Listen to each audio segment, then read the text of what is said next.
Aujourd'hui, on connaît une chute sur l'ensemble des crypto-monnaies et on connaît également une chute sur le token Luna et également le stablecoin UST du projet Terra Luna. Alors, qu'est-ce qui s'est passé en réalité sur ce projet pour qu'il y ait autant de volatilité sur un actif qui se veut stable, le UST, et en plus une dégringolade sur le token Luna qui a perdu de sa valeur alors qu'il était à 80 $ et qui est maintenant à 0,0002 $. Deux projets qui étaient dans le top 10 des crypto-monnaies et qui ont totalement disparu du top 10 des crypto-monnaies. On parle de ce qui s'est passé. Je vais vous donner mon opinion, mon avis sur le futur de Terra Luna. Ils sont également venus avec des news, avec des informations sur donc ce qui va se passer à la suite de cette forte baisse de prix sur le token Luna et ce qui se passera également sur le token UST. Je vous donne donc mon avis sur un projet que j'aimais beaucoup, que je suivais beaucoup, tant sur les fondamentaux, une équipe solide, des fondamentaux solides, une bonne idée, c'était novateur, mais il y a un problème et je vais vous dire quel était ce problème et pourquoi malheureusement la plupart des stablecoins basés sur un algorithme ne vont potentiellement jamais réussir dans l'état du marché actuel et probablement également sur les prochaines années. Salut à tous et bienvenue dans cette nouvelle vidéo. Aujourd'hui on va parler du projet UST, du projet Luna et donc plus généralement de l'écosystème qui était formé derrière ces deux projets, l'écosystème Terra. On va voir ensemble pourquoi il y a une telle dégringolade sur le prix de ces deux actifs et pourquoi deux projets du top 10 ont totalement disparu en l'espace de quelques heures, en l'espace de 48 heures, on a vu la valeur de ces actifs totalement disparaître. Alors cette vidéo va s'articuler sur 7 leçons que j'ai apprises à cause justement de ce qui s'est passé sur le token Luna et sur le token UST. Un événement qui nous donne une leçon sur les crypto-monnaies, les stablecoins. Voici 7 points à prendre en compte comme expérience de ce qui s'est passé sur le projet Terra Luna. Alors comme d'habitude, avant de commencer cette vidéo, je compte sur vous pour liker la vidéo, pour vous abonner à la chaîne. Je compte également sur vous pour me suivre sur Twitter, lien dans la description. Le lien du Discord Meta Investor, un club de passionnés de l'investissement, est également dans la description. On va réouvrir les inscriptions début du mois prochain, donc n'hésitez pas à aller jeter un œil sur le projet et surtout à discuter, à échanger avec les membres du Discord dans la partie publique. Et donc si ça vous intéresse, n'hésitez pas à checker le lien qui est dans la description et on est parti tout de suite pour cette vidéo. Et donc voici 7 leçons que j'ai apprises de ce crash épique sur le projet Terra Luna, un des projets où il y avait le plus d'utilisateurs, aujourd'hui à un prix de 0,00018 $, un projet qui il y a quelques jours auparavant était à 80 $, et donc on avait même vu des sommets aux alentours de 120 $ sur le projet Terra, et pour ceux qui avaient suivi la vidéo que j'avais faite sur ce projet, on avait pu rentrer dessus aux alentours de 6 $, donc quand même on a bien profité de la montée en prix sur le projet. J'espère que vous avez pu prendre des profits lorsque le token est monté et c'est une leçon également à retenir, toujours prendre ses profits, ne jamais oublier de prendre ses profits lorsqu'on a un prix qui monte aussi vite car le projet est monté en l'espace de quelques mois, depuis septembre 2021, en l'espace de 6 mois le projet est monté très vite et est redescendu en l'espace de quelques jours pour voir donc un prix passer de 86 $ à maintenant 0 $ quasiment. Et donc on est aujourd'hui sur une valorisation, un market cap de 1,2 milliard $, un market cap très faible, un projet qui est totalement dilué à cause du stablecoin UST, car en effet, le stablecoin UST aujourd'hui n'est pas rattaché au dollar. L'objectif du stablecoin UST est d'avoir une valeur de 1 $, et aujourd'hui la valeur est de seulement 0,11 $, ce qui est juste ridicule pour un stablecoin. Et donc UST également qui a perdu beaucoup de valorisation, beaucoup de market cap. On était monté aux alentours de 18 milliards $, et maintenant on est à 1,2 milliards $, sur le stablecoin UST. Et donc on voit cette dégringolade sur ce stablecoin basé sur un algorithme, et c'est ça aussi le risque finalement des stablecoins qui vont sortir et qui sortent justement en ce moment, les stablecoins basés sur des algorithmes. Donc on a le UST, on a également le USDD qui vient du projet Tron, donc un projet qui vient tout juste de sortir avec une très faible valorisation, et on a le projet USN, le stablecoin du protocole NEAR Protocol, un projet qui vient également tout juste de sortir son stablecoin basé sur un algorithme. Alors vous avez vu l'expérience qu'on a eue sur le stablecoin UST, c'est pour ça que je ne recommande à personne et que j'évite totalement ces stablecoins basés sur des algorithmes. Le marché n'est pas prêt pour ce type de stablecoin et on a vu une valorisation très forte sur UST, mais même si cette valorisation était élevée et même si le projet était dans le top 10 des projets les plus valorisés, on a vu le prix du token UST totalement descendre. Donc faites très attention à ça, faites attention au token UST, faites attention aux tokens basés, aux stablecoins basés sur de l'algorithme. Je pense que ces tokens, en l'état actuel du marché, ne vont pas très bien marcher et qu'ils doivent prouver, qu'ils doivent rassurer les investisseurs et ça va être très difficile après ce qui vient de se passer. Et donc pour les stablecoins, je vous ai fait une vidéo justement à ce niveau-là pour choisir les stablecoins les plus fiables et donc vous la retrouverez en notification directement sur cette vidéo. Je pense qu'elle sortira peut-être en même temps que la vidéo que je suis en train de faire aujourd'hui et si c'est pas le cas, elle aura un tout petit peu de retard. Alors avant de parler des leçons que j'ai apprises sur le projet Terra Luna, à noter qu'il y avait quand même beaucoup de choses positives dans l'écosystème. L'équipe derrière le projet était une équipe compétente, la tokenomics était intéressante, on avait beaucoup de partenariats, on avait énormément d'utilisateurs, une infrastructure solide, facile à utiliser, on pouvait même protéger nos tokens avec un ledger, il y avait un mécanisme de mint, un mécanisme de burn qui était très intéressant pour garder justement cet équilibre entre le token Luna et le token UST. Ils avaient également d'autres tokens, le token Anchor, ils avaient également le token Mirror avec des actifs synthétiques, on pouvait investir en bourse grâce à ces actifs synthétiques.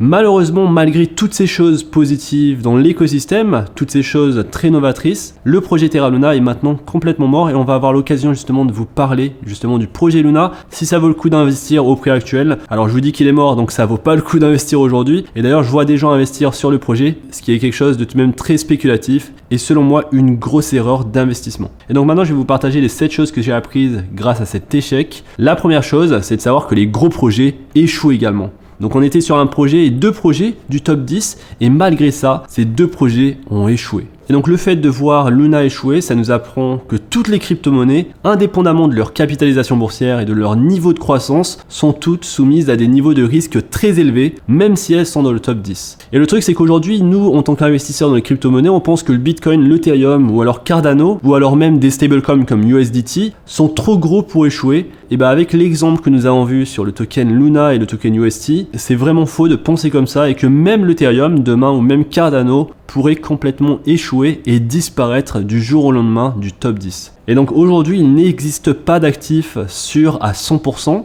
Et la raison étant que dans la technologie, on va avoir des erreurs dans les protocoles, on pourra avoir des piratages, on pourra même avoir des attaques centralisées sur des protocoles pour provoquer un énorme chaos. C'est peut-être ce qui s'est passé sur le projet Terra Luna. Et par conséquent, même les gros joueurs peuvent perdre la confiance de leur communauté en quelques heures. Alors la deuxième chose, c'est qu'un crash peut très rapidement arriver. Vous l'avez vu, ça s'est passé en 48 heures. Le stablecoin algorithmique de l'écosystème Terra, le UST, avait sa valeur indexée au dollar, donc avec un ratio de 1 pour 1. Il s'est détaché, il y a eu une perte rapide de la confiance des utilisateurs. Ils ont voulu sortir le token UST et en même temps que ça, il y avait beaucoup de volatilité sur les marchés crypto et donc beaucoup ont voulu vendre leur token Luna. Ça a créé énormément de volatilité sur le système et donc la paire Luna et UST s'est totalement détachée.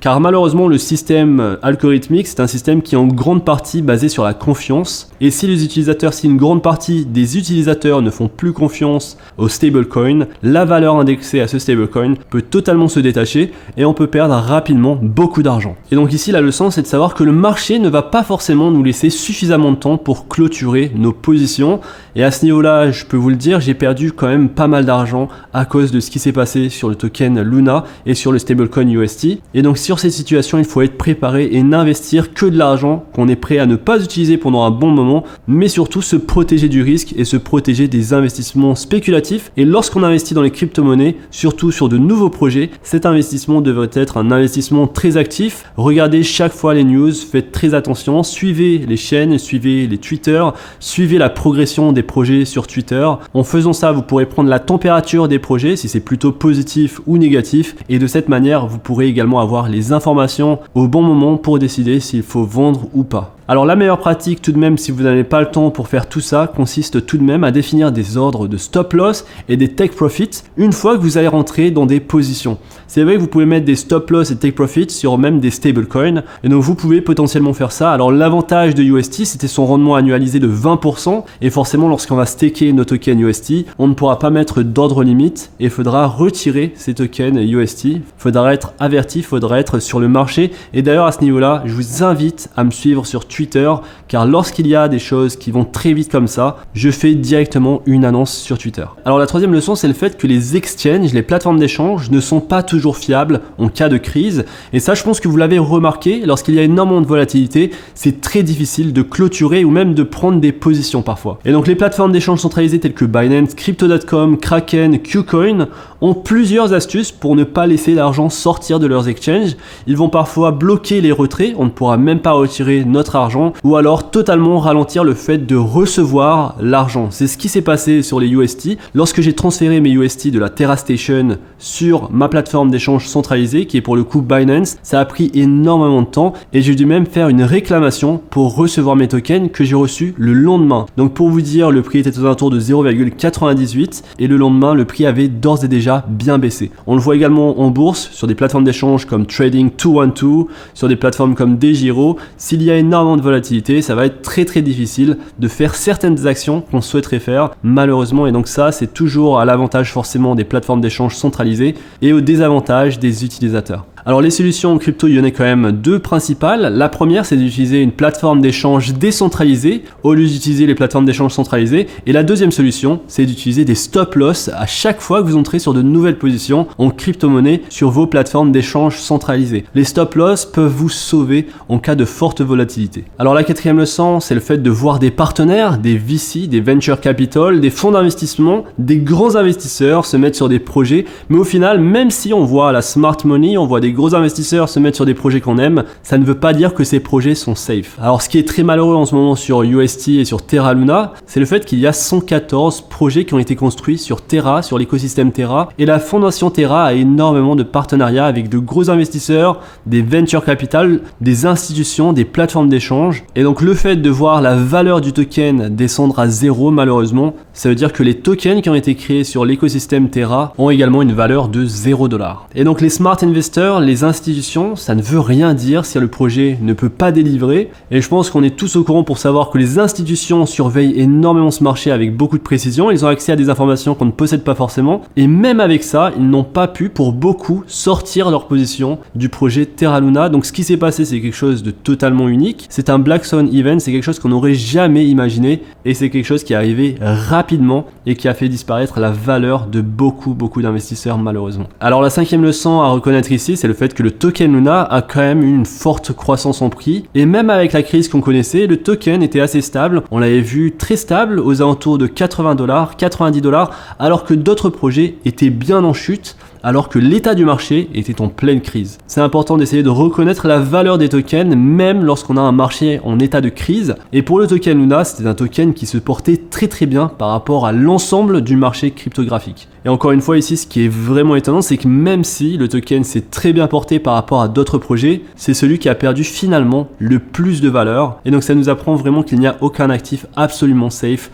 dans l'espace des crypto-monnaies. Alors avec la chute du stablecoin, pour aller voir les 0,10$ maintenant, et le fait que Luna a totalement disparu en termes de valorisation, ça a posé beaucoup de questions et le gouvernement américain se pose également des questions de régulation. Est-ce que la réglementation des actifs numériques pourrait justement aider à éviter les problèmes qu'on a eu justement sur le projet Terra Luna? Je pense qu'il peut y avoir un besoin minimum au moins de réglementation, car en effet une bonne réglementation pourrait être des audits obligatoires des jetons algorithmiques, des stablecoins algorithmiques, des audits pour les bugs éventuels, pour les erreurs de protocole. En fait, une réglementation pourrait finalement aider les crypto-monnaies. De toute façon, le gouvernement américain et beaucoup de gouvernements se posent la question des stablecoins actuellement. Je pense que vous le savez également, le gouvernement américain prévoit de sortir son propre stablecoin et donc ils vont émettre une réglementation peut-être assez stricte sur les stablecoins. Ça pourrait également arriver en Europe et ce qui s'est passé sur le UST va forcément faire bouger les choses. Et la dernière leçon de cette vidéo, c'est le fait que la valeur d'une pièce réelle, la valeur d'un jeton,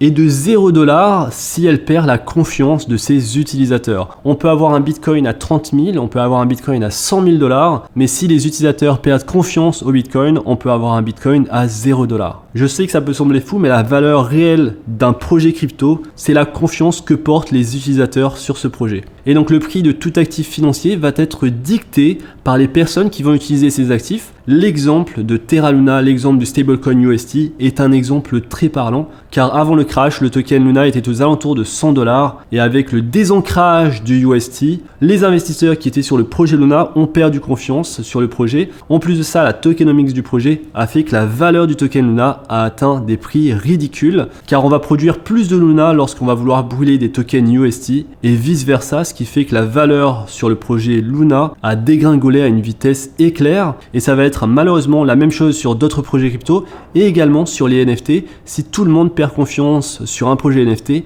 les prix vont totalement descendre à 0$. Pareil pour un projet crypto. Et donc c'est une des leçons peut-être les plus importantes de cette vidéo. La psychologie humaine est très importante dans les crypto-monnaies. Aujourd'hui on est dans un marché baissier, il y a énormément de peur, beaucoup de personnes ne souhaitent pas investir et c'est peut-être à ce niveau-là justement qu'on va faire les meilleures affaires. Alors j'attends personnellement un Bitcoin aux alentours de 20 000 $, 25 000 $. Je vais vous faire d'autres vidéos justement sur le contexte actuel du Bitcoin et des crypto-monnaies, sur ce que je souhaite investir, sur ce que je souhaite acheter. Vous allez voir que ma stratégie est très simple, c'est peut-être la plus simple au monde, une stratégie peut-être la plus safe également. Je vais vous donner tout ça sur la prochaine vidéo et ensemble, lorsqu'il y aura un bear market, on va évoluer sur cette chaîne, on va ensemble parcourir les crypto-monnaies, les projets crypto, lorsqu'on sera en plein dans le bear market avec des prix très ridicules sur l'ensemble des crypto-monnaies. Lorsque ce sera le cas, je sais que beaucoup de gens ne veulent pas entendre ce genre de choses, mais malheureusement on commence à gagner la dominance sur le Bitcoin et le Bitcoin va gagner en dominance et les altcoins vont vraiment perdre en valeur. Et donc l'idée c'est vraiment de se focaliser sur le Bitcoin et l'Ethereum, mais je vous en parlerai plus en détail sur la prochaine vidéo qui viendra sur la chaîne. J'espère que cette vidéo vous a plu, si c'est le cas n'hésitez pas à liker la vidéo, à vous abonner à la chaîne, on se retrouve très vite pour une prochaine vidéo. D'ici là, faites attention à vous, investissez bien et à la prochaine. Peace.